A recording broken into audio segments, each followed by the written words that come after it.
That's right, ladies and gentlemen. North Carolina Governor Roy Cooper has withdrawn from the Harris VP consideration. Developments in Vice President Kamala Harris's search for a running mate. One of the leading candidates has taken himself out of the running as speculation grows about her pick. Nancy Cordes is at the White House with the details. Nancy, good morning. Good morning, Vlad. That's right. And it's someone who was seen as a leading contender from a battleground state. It's North Carolina Governor Roy Cooper. And I was told he took himself out of the running because of politics within his state. More on that in a minute. But there still is a large field being considered for VP, and many of them were out on the campaign trail yesterday. Vice President Harris has been battle-tested. Hitting the campaign trail in his home state of Pennsylvania, Governor Josh Shapiro, a top VP contender, rallied the troops against Donald Trump. The chaos that he injected into our lives, we don't want to go back to that, gang. We don't want to go back to that. Hell no, right? Several other VP contenders joined a massive fundraising Zoom call last night. It was billed as White Dudes for Harris and raised more than $4 million. Donald Trump's unfitness for office is clear. How often? White Dudes for Harris is like, I don't know what the the Democratic Party's doing, man. Austin, I didn't see your ass in the White Dudes for Harris call. I feel like this is exactly your lane here. You're libbed up. You're a white dude. You're fucking for Mamala. You're feeling the Mamala momentum. I didn't see your ass on that fucking Zoom call. I was there, of course. I was there raising funds. In 100 days, you get to change the trajectory of the world. North Carolina Governor Roy Cooper spoke on the call, too, even as the news broke that he had taken himself out of the running for VP. A source familiar with his thinking says Cooper was concerned that North Carolina's controversial lieutenant governor, Republican Mark Robinson, would, quote, cause chaos whenever Cooper left the state to campaign. We know that this country needs Kamala Harris more than ever right now. Michigan Governor Gretchen Whitmer told CBS Mornings that she asked not to be considered either. I'm going to stay as governor until the end of my term at the end of 2026. So you I have am not not been a part of the vetting. But another Michigander, Senator Gary Peters, may be getting a look at the urging of organized labor. Vice President Harris has a lot of great candidates to look at, and we respect the process. The Harris campaign has said she's looking for a governing partner who has the experience to step into the job and be effective on day one. They are creating an anti-family and anti-child society. President Trump defended his own VP pick, Senator JD Vance, Monday after Vance said people should pay more in taxes as punishment if they don't have children. He's not against anything. I love these hits, dude. Hit after hit with JD. Our boy is cooking, okay? Linked to numerous Project 2025 partner organizers. May have the couch, can't confirm nor deny. Weird shit about dolphins. Don't really understand that part either. Obviously super wishy-washy. Been a liberal most of his fucking life. Prominently. VC guy. Has a mountain of Oppo research. Looks gross. Has a beard, which is like an L. Wears guy liner pretty aggressively. Don't know why he does that. Adult convert to Catholicism. Immediate red flag. Obsessed with making sure that, you know, parents stay in relationships. Like an advocate for an anti-no-fault divorce advocate, which is wild. Consistently has talked to every fucking right-wing Groyper podcaster. How, you know, women that don't have children ain't shit. He's just so bad. He is so bad across the board. Everybody fucking hates him in Ohio. Think about that. Think about how awful you have to be that people living in Ohio are like, that's awkward. That's going to be a yikes from me. A male TikToker allegedly went on a date with JD Vance after meeting on a gay dating website before he changed his name. I wonder why. He says Vance gave off serial killer vibes and has a sock fetish. Yeah, I don't know about this. Come on now. I mean, that's just like anybody can say some shit. Wait, what?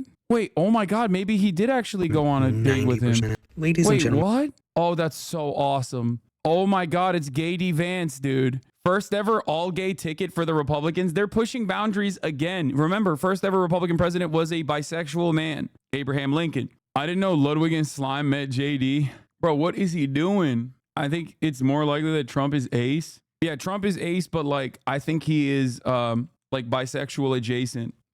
And while everyone is celebrating Andy Bashar, source in Kentucky informs you that Governor Andy Bashar has gotten additional security detail protection, which is a sign of good news. There's also some bad news. There's something that I did not know in Andy Bashar's background that I'm kind of upset about, that Zaid Jilani brought forward, that Central Committee Michael from Pennsylvania is also talking about in the chat because he wanted to flex on me because Bashar was my guy, whereas Michael from Pennsylvania was a big time JB Pritzker boy. I'm a JB Pritzker boy as well. I'm Pritz out for Pritzker as well. Being like, see, this your boy. And he's also a Waltz warrior too, which is funny because like, God, I hope that isn't true. I'm really against him.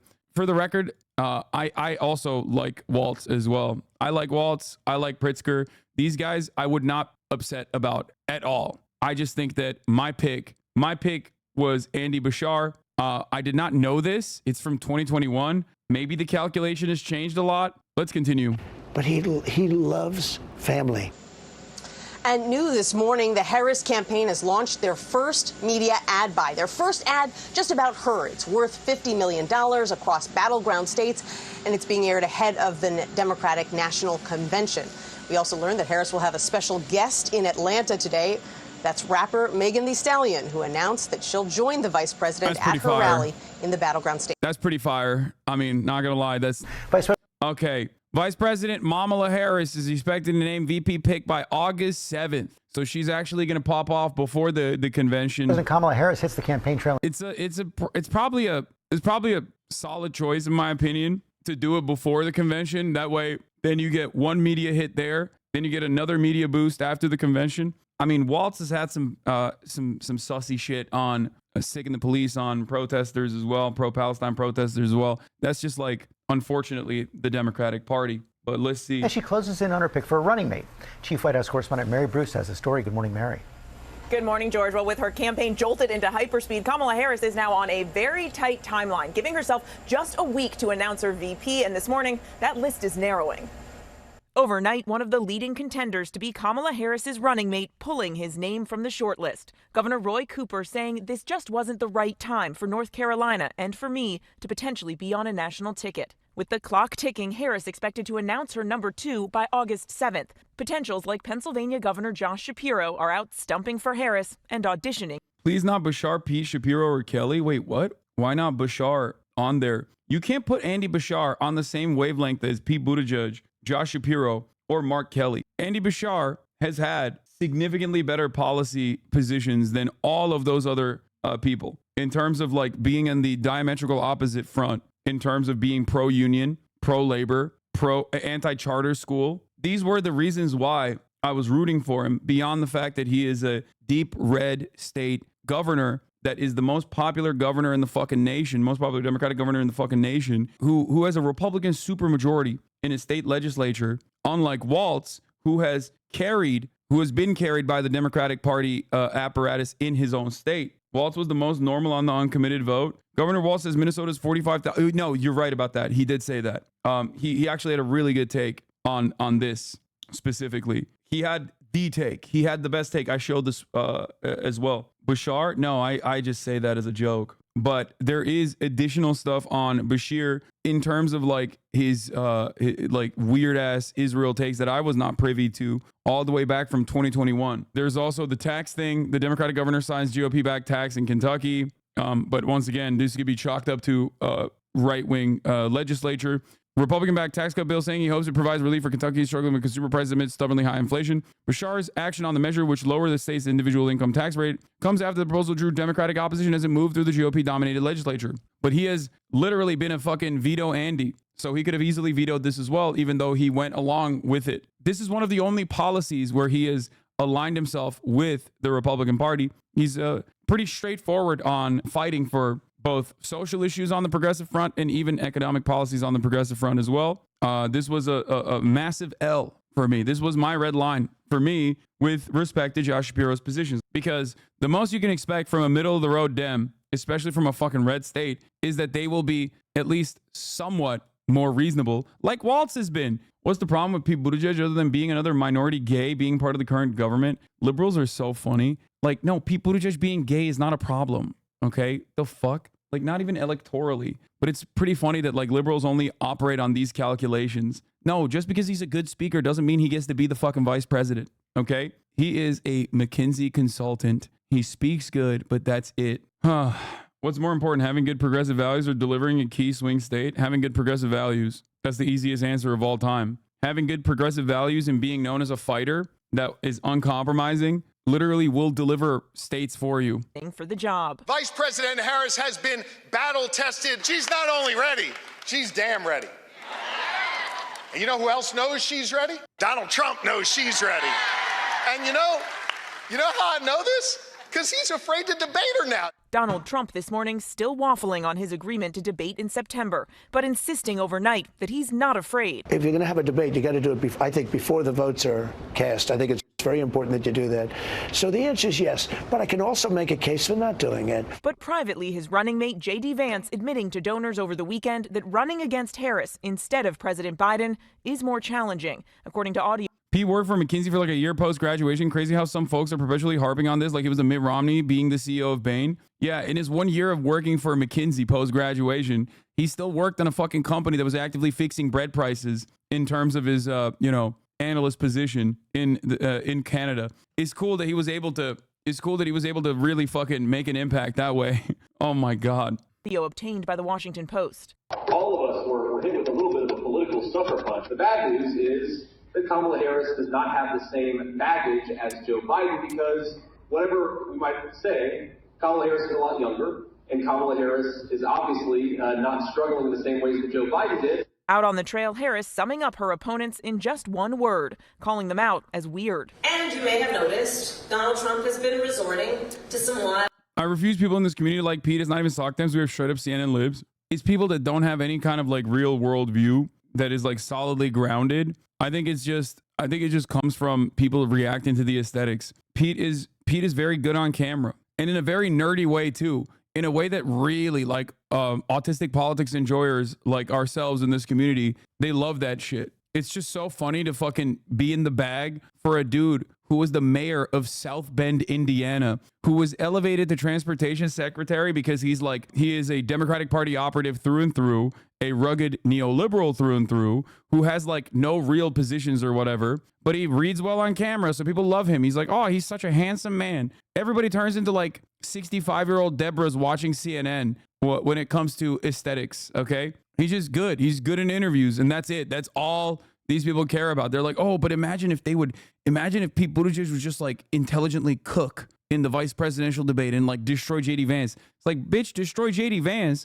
Are you fucking kidding me? He is JD Vance. He's just more charismatic JD Vance, which is obviously not saying too much because JD Vance is the least charismatic motherfucker on the planet. He got the job as transportation secretary because Obama made a fucking call. Yeah, he's straight JD Vance, dude. All right, let's just continue. Lies about my record, and some of what he and his running mate are saying, well, it's just plain weird. And she's leaning into the issue she hopes will define the choice facing voters come November, abortion rights. Speaking out against the new 6-week abortion ban that went into effect in Iowa Monday, placing the blame. Chatters are simping for this guy. Yeah, Pete Buttigieg is a huge resource and mineral map of Afghanistan on the wall of his living room. Anyways, I'm sure his work on economic stabilization in war zones while at McKinsey and in naval intelligence before that was totally above board and 100% ethical. No shot, dude. That man is a federal agent. No way, no how, no shot. Oh my God. Yeah, I saw the JD Vance Soviet Union shirt. I know.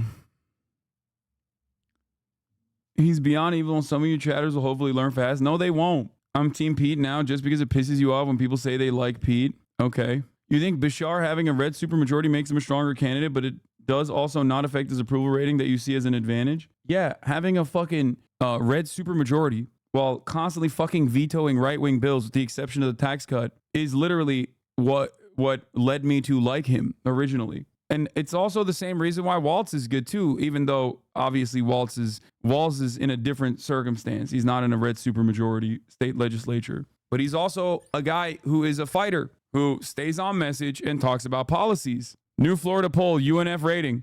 Donald Trump, 49%. Kamala Harris, 42%.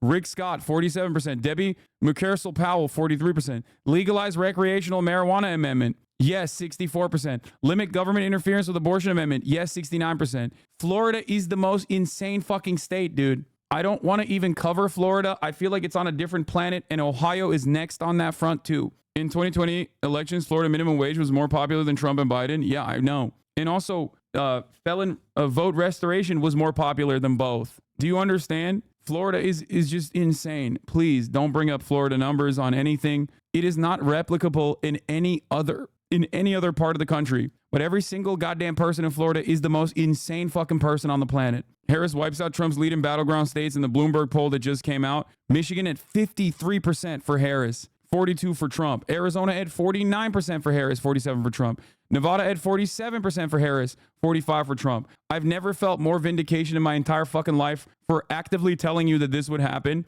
And it literally did. Brandon Dead Enders were in the chat being like, oh, well, isn't it too late to do a swap out? Georgia goes into a tie with Harris at 47, Trump at 47. North Carolina, Donald Trump is at 48 and Harris is at 46. People were incredibly upset about how old Biden was. That was a major issue for Biden. Honeymoon cupcake polls, those numbers will go down. Those numbers will go down if Kamala Harris doesn't use this momentum to her advantage. And part of that absolutely has to be changing course on a bunch of things that separates her from Biden. If it's just like she needs to stay on message when it comes to economic policies that Biden was advocating for, all that stuff was really good. Okay, maybe push even harder, straight up. But in terms of like Israel Palestine, which by the way, these numbers in Michigan will go down if she comes out and swings in the direction of Israel. It comes down to whether Americans will be swayed by the aesthetics of progress in the form of a black woman